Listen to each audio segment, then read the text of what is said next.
Pero, queridos oyentes, es que el día 11 de mayo se cumplieron 95 años de la llamada quema de conventos en España, una efeméride que ha pasado sin apenas pena ni gloria, unos hechos que ocurrieron justo un mes después de que se proclamara la Segunda República.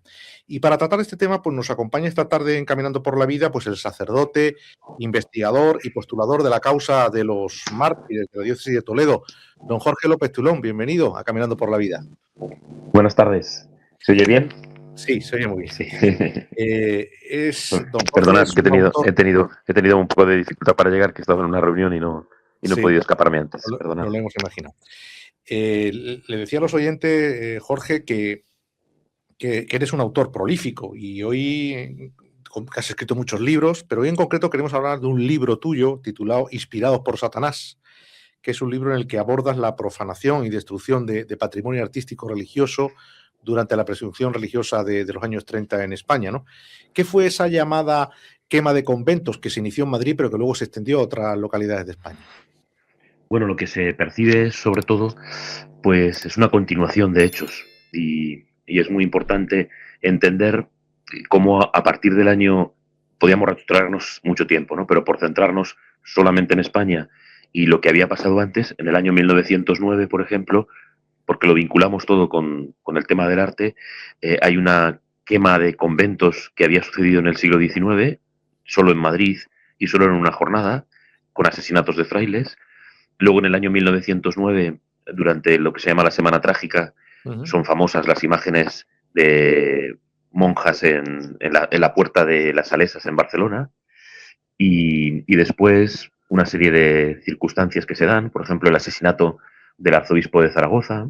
Pero eso, llegamos al año 1931 y decimos siempre, es muy sintomático que resulta que no llevamos ni un mes, como dices, de la Segunda República, y hay una actividad, pero frenética, sobre todo el 11 de mayo, y en donde se puede comprobar cuál es uno de los presupuestos sobre los que se quiere asentar esta Segunda República.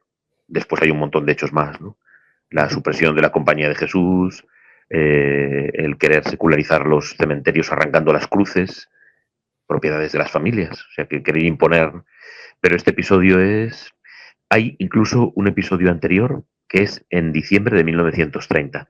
El famoso obispo de Málaga, San Manuel González, está en el Palacio Episcopal y de repente se provoca un fuego en la parte de la biblioteca, muy pequeño, un conato de fuego que van a conseguir apagar enseguida, ¿de acuerdo?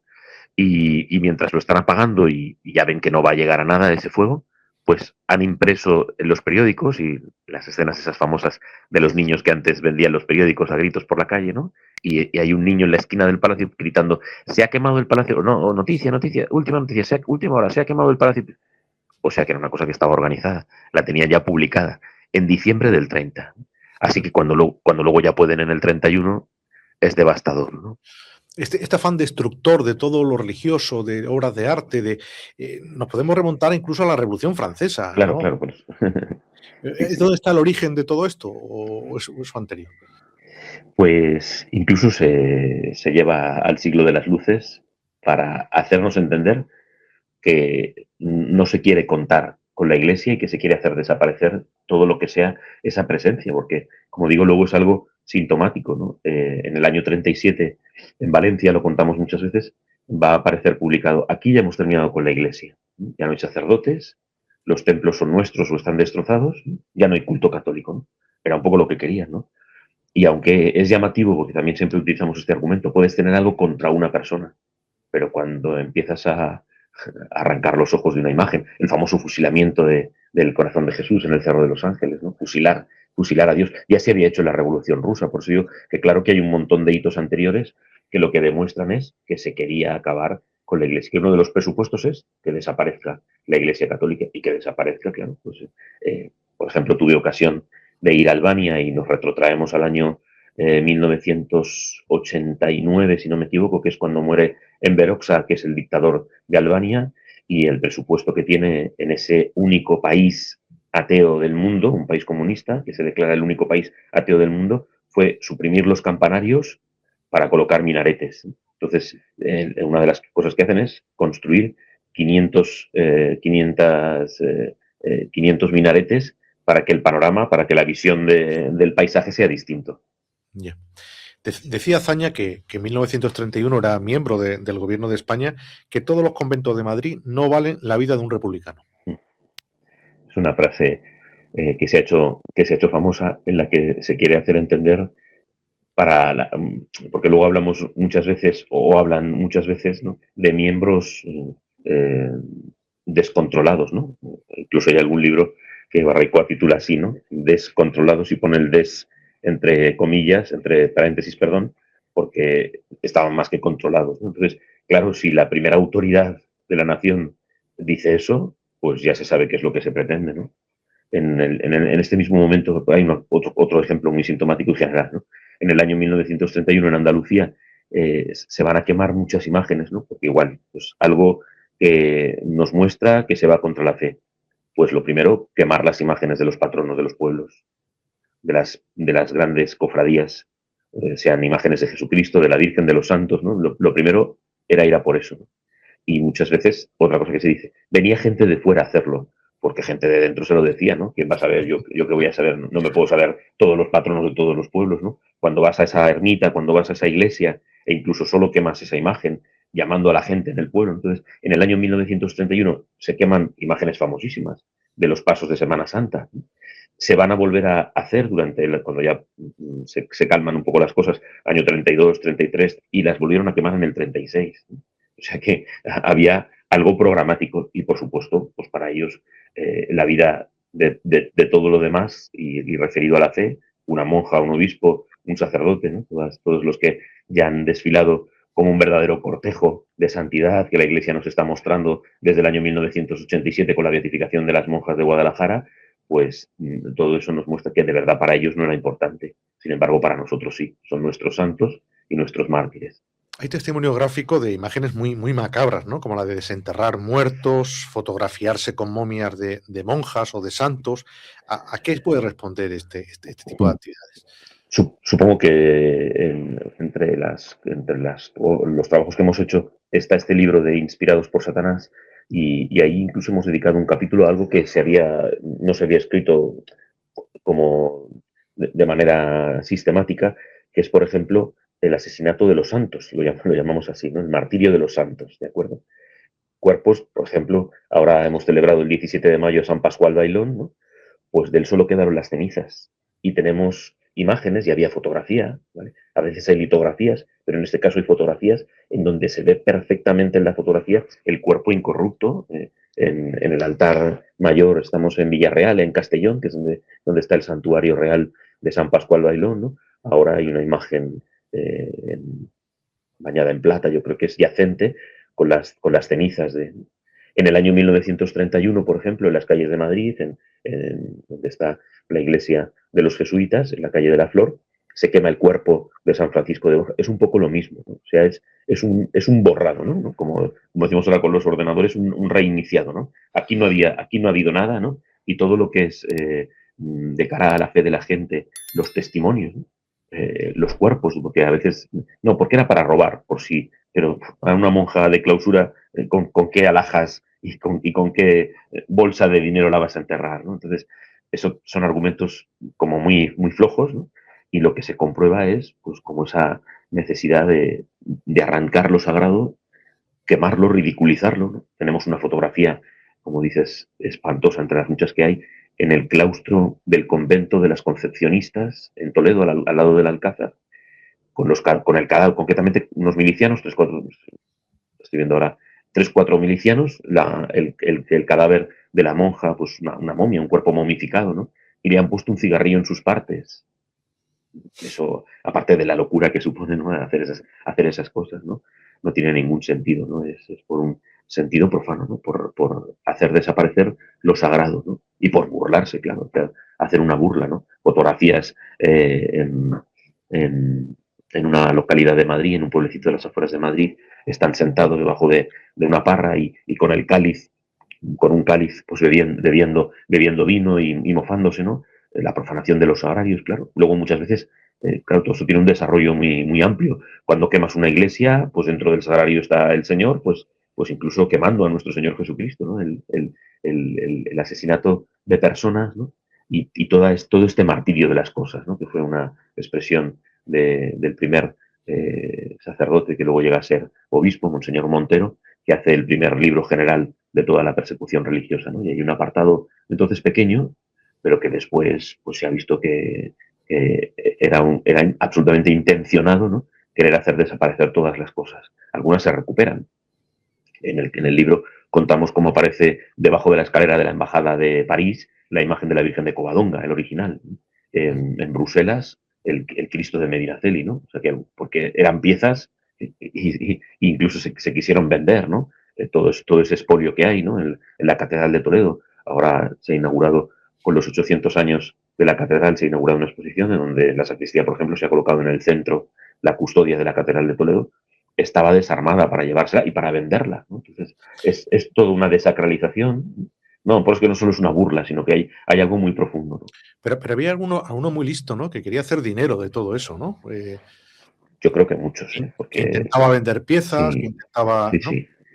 Porque eso, incluso con esto, alguno defiende todavía a día de hoy, la sacan de la catedral y va al colegio de los maristas, la custodia de la catedral de Toledo, la famosa custodia de arte, ¿no? Y alguno incluso no era para que no le pasase nada, ¿no?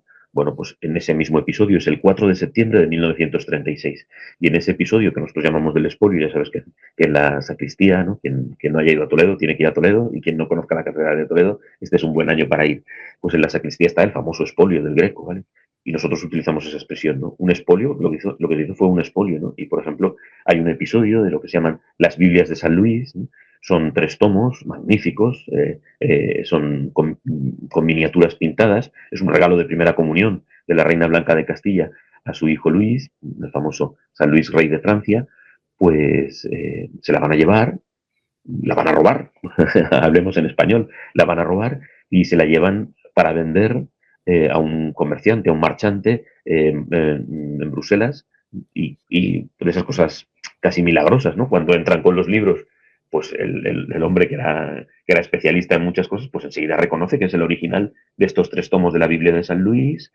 Pues se ve que, pues como en las películas, llama a la policía, empiezan a sonar las alarmas, ellos se asustan, se van de la tienda, milagrosamente, pues se lo podían haber llevado, no podían haber salido de la tienda corriendo con las 3 Biblias bajo el brazo, se quedan allí y antes de que acabe la guerra ya están de regreso y van a venderlas. En Toledo también tenemos el famoso, se llama manto de las 80.000 perlas de la Virgen del Sagrario. Bueno, fueron cosas que han desaparecido para siempre. Y hay un listado, es que ellos hacen, pues es un poco lo de siempre, ¿no? El que roba se cree impune, ¿no? Y tenemos un listado mecanografiado con esas máquinas de escribir Olivettis antiguos que habían, ¿no? Pues Ujú. un listado con casi 100 cosas que roban de la Catedral de Toledo. Algunas se han recuperado y otras no, porque se vendieron. Y la gente se enriqueció con ello. Es curioso cómo se salva la custodia de la Catedral de Toledo, ¿no? Que es una custodia Es, realizado con es metales venidos de América, de los primeros metales venidos de América, una custodia Es un milagro. famosísima. Según la tradición, el viril, que es donde se coloca nuestro Señor Jesucristo, es una custodia de mano que se saca de toda la pieza preciosa de la custodia, y eso es lo que, según la tradición, se hace con el primer oro llegado de América. Es un regalo a la reina Isabel la Católica, y en el testamento ya pone que la regala al cardenal de Toledo y a la catedral. El cardenal, cuando recibe ese obsequio, y además con la figura de Isabel la Católica recién fallecida, pues decide llamar a este orfebre, tiene también otra custodia en Córdoba muy famosa y en algunos otros sitios, pero parece ser que la pieza más reconocida en el catálogo pues es esta de Toledo, ¿no? Y entonces, casi a punta de pistola, encuentran a un operario, se conserva como una especie de librito del montaje, que es una cosa también, porque estamos hablando de diferencia de siglos, pues casi 3 siglos, ¿no? Y se había conservado un librito del montaje de la custodia. Entonces, porque está llena de tornillos y de piezas ensambladas, ¿no? Para hacer toda esa pieza de orfebrería con joyas, con diamantes, bañada en oro, con imágenes preciosas de plata, de santos por todas partes, ¿no? Y entonces, este señor va a desmontar la custodia y luego tuvo el mal encargo de desmontarla, pero cuando acabe todo va a tener el privilegio de volverla a montar, ¿no? Y claro, pues ¿Quién le también es encarga una a este historia. señor que la desmonte? ¿Quién la encarga? ¿Quién le encarga a este señor que desmonte la custodia? A punta de pistola a los milicianos. O sea que Los luego, mismos por ejemplo, milicianos. sí, sí, sí, en la ciudad de Toledo todo es muy significativo. El último libro que he escrito se titula Mártires a la sombra del Alcázar. Ujú. Como hoy se quiere desmontar todo y se quiere desmentir todo, ¿no? Pero la epopeya del Alcázar militarmente es única, ¿no? Es una epopeya, ¿no? Cuando estábamos en el seminario, hablamos de los años 80, cuando yo estaba en el seminario, 90, ¿no? Cuando no había tanto turismo, los japoneses venían solo para ver el Alcázar. Luego les enseñarían la ciudad, pero venían, una de las visitas principales era ir al Alcázar, ¿no? Y todo ese suceso se ve empañado por el asesinato de 108 sacerdotes de la catedral, los hermanos maristas, la comunidad de carmelitas, asesinan de los 5 jesuitas a 3, ¿no? Y en todo eso, ¿no? Pues algunas iglesias las queman, pero la catedral se las quedan ellos. Fíjate hasta lo que hacen. Bajan la mesa del cardenal a la calle y el que gobierna aquella situación pues se pone a mandar en la mesa del cardenal, porque como si fuese, ¿no?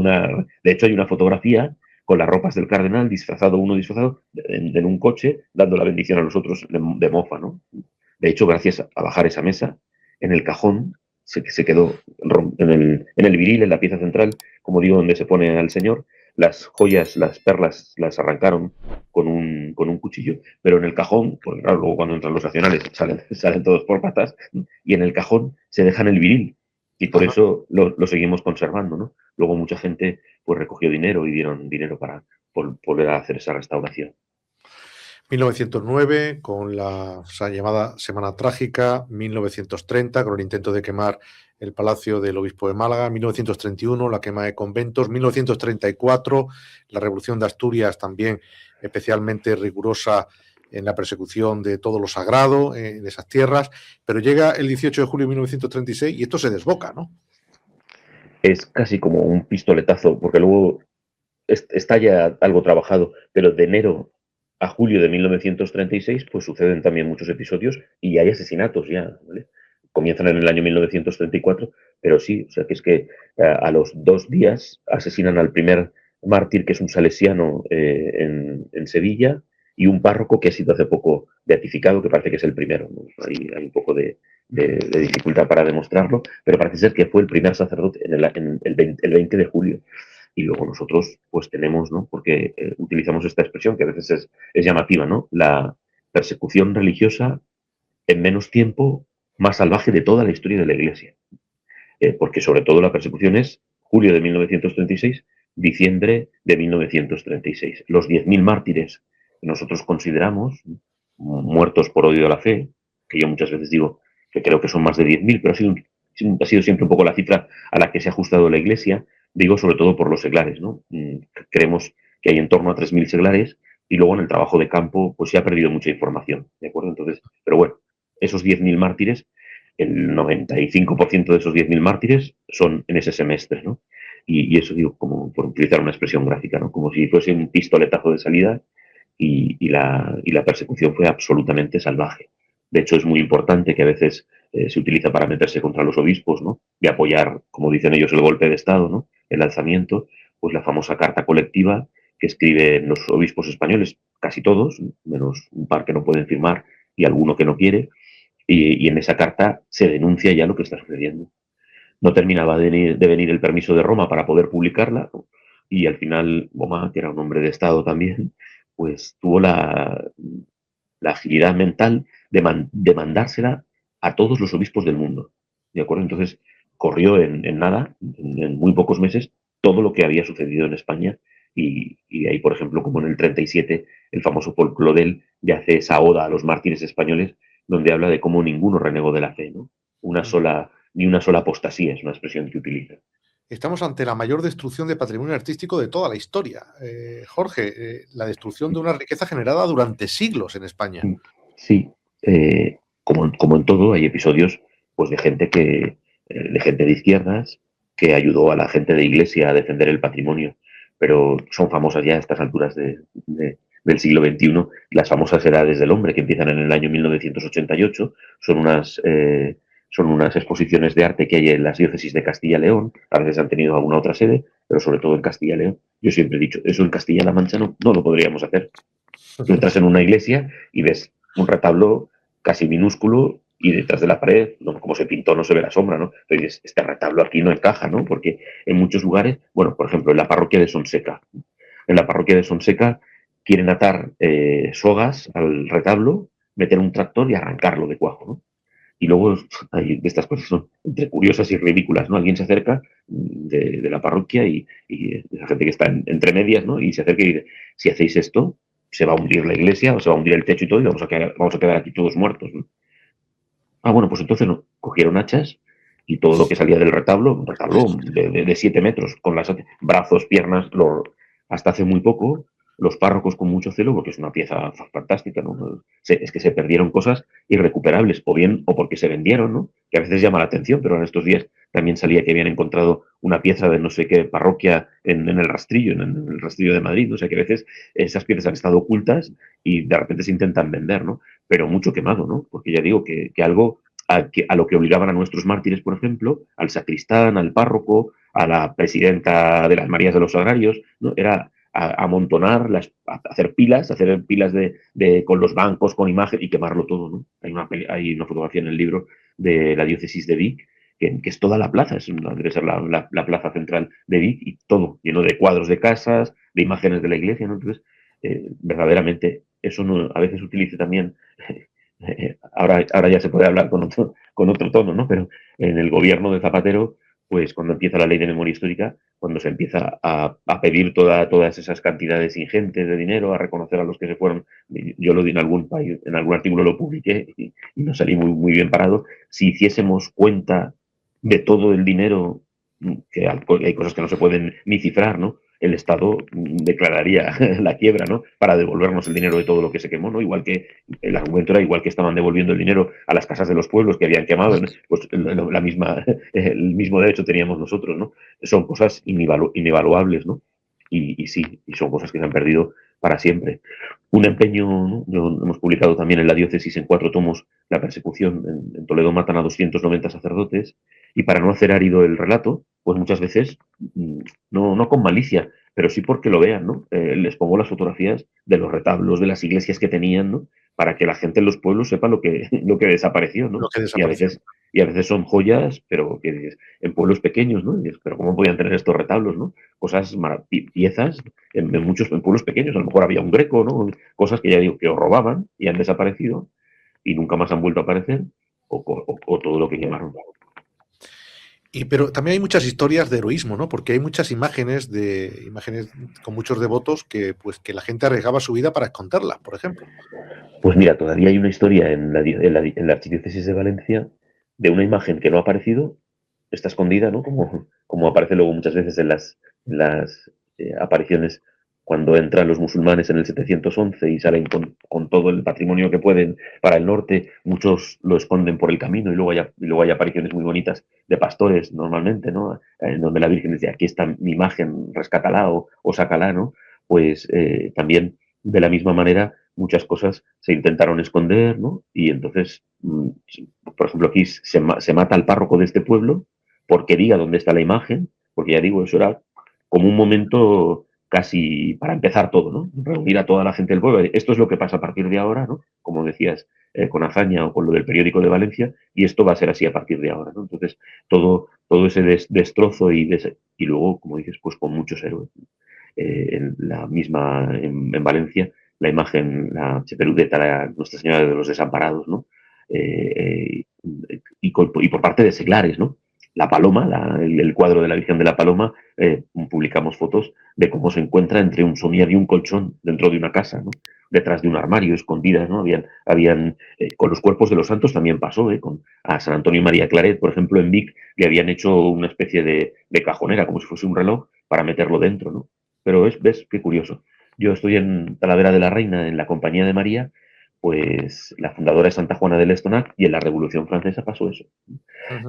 Quisieron esconder el cuerpo de la fundadora incorrupto en un arcón, solo que, bueno, pues las cosas de la sencillez de mucha gente, ¿no? Pusieron un papel, este es el cuerpo incorrupto, ¿no?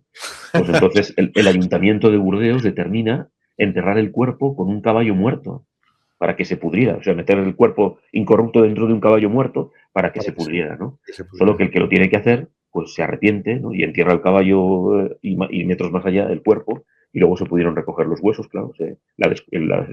La incorrupción desapareció, ¿no? Por la podredumbre de la tierra y de la humedad. Entonces, por eso digo que lo lees y se va haciendo un encaje de bolillos, ¿no? Hasta conseguir una imagen que viene desde hace mucho tiempo, ¿no? En el libro, por ejemplo, pongo al principio una fotografía de Albania. Tuve el privilegio de poder estar yendo a misiones los 4 primeros años de mi ministerio sacerdotal, y lo mismo, pues es una imagen en donde los comunistas han metido rifles debajo del altar de San Antonio de Padua y llaman a la gente para decirles: venid, vamos a entrar en la iglesia y vais a ver que nos han dicho que en el altar de San Antonio los franciscanos tienen, era mentira, que se los habían metido por la noche, ¿no? Entonces, en un rincón el que está gobernando, el que está mandando, el capitán, el que sea comunista, que está mandando en ese momento, pues aparece detrás Satanás con las alas abiertas, si se han oído las cosas, ¿no? El mal y la presencia del demonio, porque todo esto desaparezca, van de la mano. Claro, yo muchas veces digo, yo no soy historiador para poder hacer este tipo de afirmaciones teológicas, ¿no? Pero la presencia de Satanás es clara, ¿no? Por eso el título siempre ha llamado un poco la atención, ¿no? Pero por eso le pusimos Inspirados por Satanás. Inspirados por Satanás, de Editorial San Román, editado en el año 2022. Jorge López Tulón, muchísimas gracias por acompañarnos hoy en Caminando por la Vida. A vosotros, un fuerte abrazo y mi bendición. Gracias.